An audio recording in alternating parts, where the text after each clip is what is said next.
नमस्कार, उत्तराखंड समाचार में आपका स्वागत है। मैं रेणु प्रीति पंत। सबसे पहले मुख्य समाचार। मुख्यमंत्री पुष्कर सिंह धामी ने ली राज्य स्तरीय दिशा समिति की बैठक। अधिकारियों को दिए जनहित से जुड़ी परियोजनाओं के समयबद्ध क्रियान्वयन के निर्देश।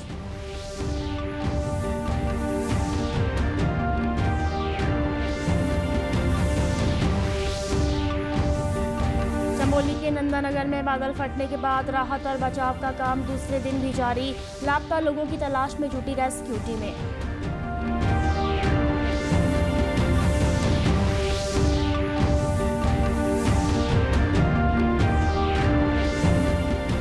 और स्वास्थ्य मंत्री धन सिंह रावत ने किया निर्माणाधीन हरिद्वार मेडिकल कॉलेज का दौरा। 4 महीने में काम पूरा होने की जताई उम्मीद। अब समाचार विस्तार से। सबसे पहले खबर देहरादून से, जहां मुख्यमंत्री पुष्कर सिंह धामी की अध्यक्षता में सचिवालय में राज्य स्तरीय दिशा समिति की बैठक आयोजित हुई। बैठक में मुख्यमंत्री ने विकास कार्यों और जनहित से जुड़ी परियोजनाओं की प्रगति की समीक्षा की। इस दौरान मुख्यमंत्री ने अधिकारियों को स्पष्ट निर्देश दिए कि किसी भी परियोजना में अनावश्यक विलंब बर्दाश्त नहीं किया जाएगा। उन्होंने साफ किया कि योजनाओं का समयबद्ध क्रियान्वयन सुनिश्चित किया जाए। प्रधानमंत्री नरेंद्र मोदी के जन्मदिन पर आयोजित सेवा पखवाड़ा कार्यक्रम के तहत देहरादून नगर निगम में प्रदर्शनी का आयोजन किया गया।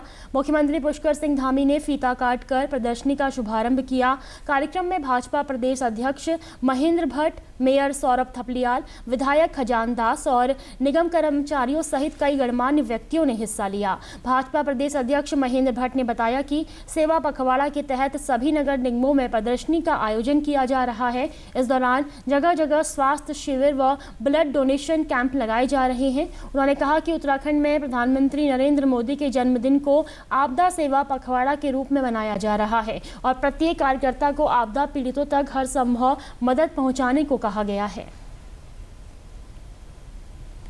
यहाँ पर नगर निगम के सभागार में हुआ है और क्योंकि उत्तराखंड में देवी आपदा क्षेत्र हो गया है और हमने अब सेवा के कार्य को सेवा पखवाड़ा जो दानव जयंती से प्रारंभ हुआ था उसको हमने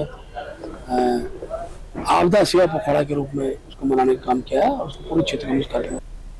मेयर सौरभ थपलियाल ने कहा कि प्रदर्शनी के माध्यम से केंद्र सरकार द्वारा किए जा रहे जन कल्याण के कार्य, अंत्योदय योजना, महिला सशक्तिकरण, शिक्षा, विकास जैसे मुद्दों को जनता तक पहुंचाया जाएगा। सेवा पखवाड़ा माननीय मुख्यमंत्री जी के कार्यक्रम द्वारा माननीय प्रधानमंत्री ने जो कार्य किए हैं, चाहे वो राष्ट्र निर्माण संबंधित हो, चाहे लोक कल्याण से संबंधित हो, चाहे वो महिला उत्थान से संबंधित हो, युवा कल्याण से संबंधित हो, चाहे अंत्योदय से संबंधित हो, इस प्रकार के कार्य, चाहे वो आर्थिक तौर पे डिजिटलाइजेशन जो है उसको सुदृढ़ करने की बात हो और इस प्रकार के जो भी कार्य है वो जनता के बीच में जाने चाहिए ताकि जनता को पता होना चाहिए कि हमारे प्रधानमंत्री हमारे लिए क्या क्या कार्य कर रहे हैं और किस प्रकार से राष्ट्र को ऊंचा उठाने में उनके मददगार हमारे साबित हो रहे हैं। चमोली जिले के नंदानगर में बादल फटने की घटना के बाद राहत और बचाव का काम लगातार जारी है। एसडीआरएफ, एनडीआरएफ, सेना और स्थानीय लोगों की मदद से लापता लोगों को खोजने का कार्य जारी है। आपदा प्रभावित परिवारों को राहत शिविरों के जरिए खाने और रहने की व्यवस्था की गई है। क्या है ताजा हालात, इसका जायजा लिया हमारे चमोली के संवाददाता भानु प्रकाश नेगी ने। ये तस्वीरें जहां कल रात लगभग 1:30 बजे करीबन जो है बादल फटा और ये भयावह स्थिति, लगभग 8 से 9 मकान यहाँ पर पूरी तरह से दबे हुए हैं।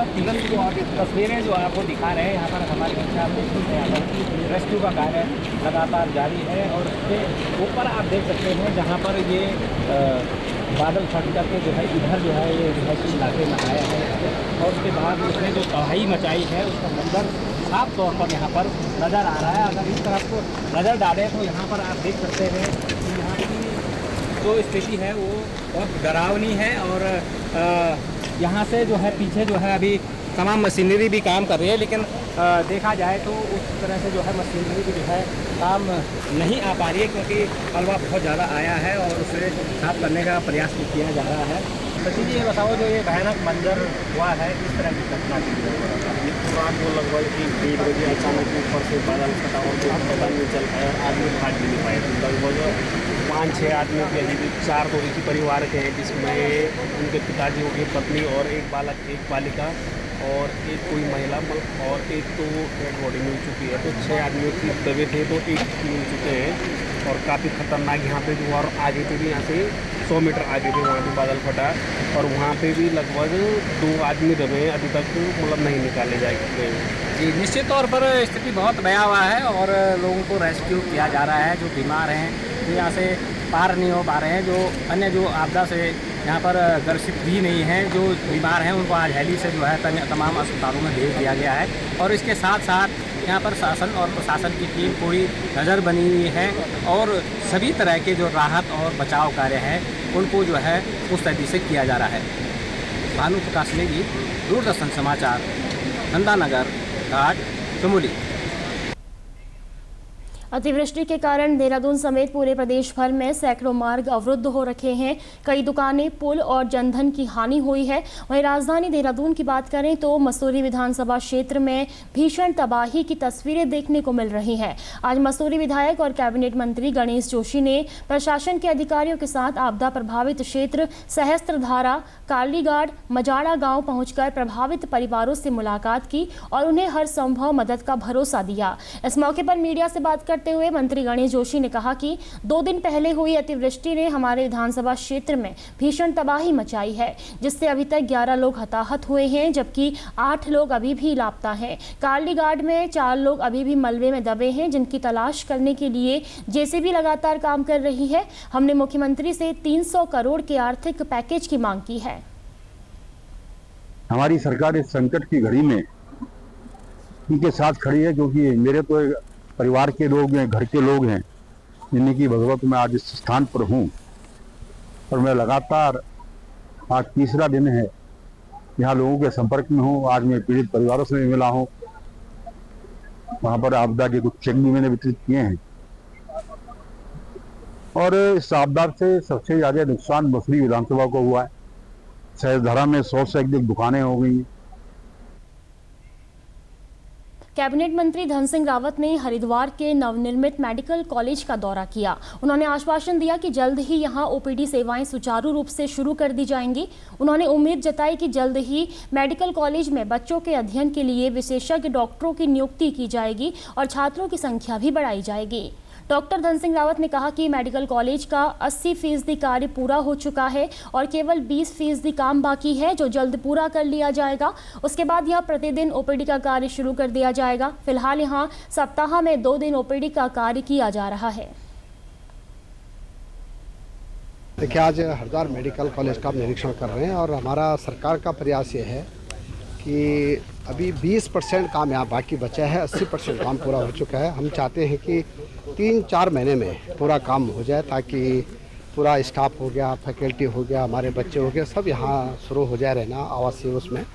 और मैं देख सकता हूँ कि काम अच्छा हुआ है और काम की प्रगति भी बहुत ठीक है। ऐसा है कि जैसे हमारा ओपीडी बिल्डिंग बनके तैयार हो जाएगी, वैसे हम यहाँ हॉस्पिटल शुरू कर देंगे। अभी सप्ताह में 2 दिन हम शुरू कर रहे हैं।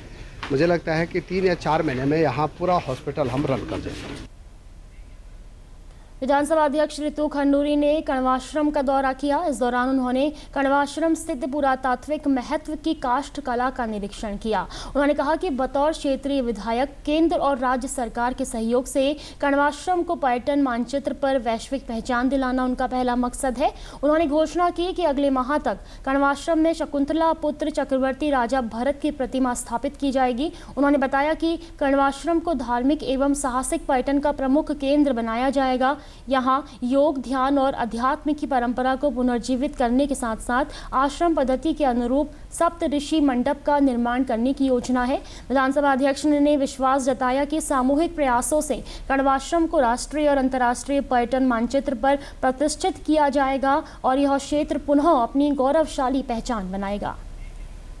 देहरादून स्थित प्रेक्षागृह संस्कृति विभाग देहरादून में धामी सरकार के 4 वर्ष के कार्यकाल पर विचार गोष्ठी आयोजित की गई। इस अवसर पर मुख्य अतिथि महाराष्ट्र के पूर्व राज्यपाल भगत सिंह कोश्यारी ने कहा कि इस तरह की गोष्ठियों का आयोजन किया जाना चाहिए। इस दौरान उन्होंने प्रदेश सरकार के कार्यों की सराहना की। मुझे लगता है कि ऐसी गोष्ठी और होनी चाहिए जिससे जो सरकार अच्छा काम कर रही है वो जन जन तक पहुँचे और उसका प्रभाव भी पड़े और उससे आगे और अच्छा काम हो। इस दृष्टि से ऐसे आयोजन होने चाहिए। आयोजन की सफलता के लिए मैं बधाई देता हूँ। इसी के साथ अभी तक के समाचार समाप्त हुए। दूरदर्शन समाचारों से जुड़े रहें। मिलते हैं फिर शाम 5 बजे के बुलेटिन में। नमस्कार।